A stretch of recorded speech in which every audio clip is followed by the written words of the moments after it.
Rubber, plastic, thermoplastics, they surround us, sealing, shaping, protecting, packaging.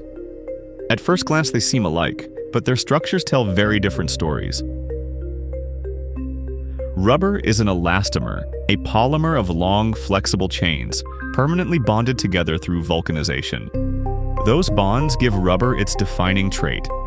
Stretch it, compress it, twist it, it returns to shape again and again. Plastics are different. Most are rigid polymers engineered to hold their form.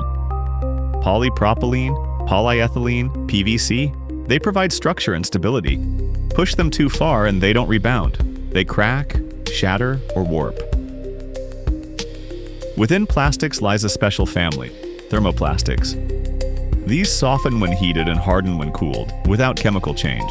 They can be melted, molded, reshaped, and recycled over and over. Perfect for injection molding, electronics housings, and consumer packaging.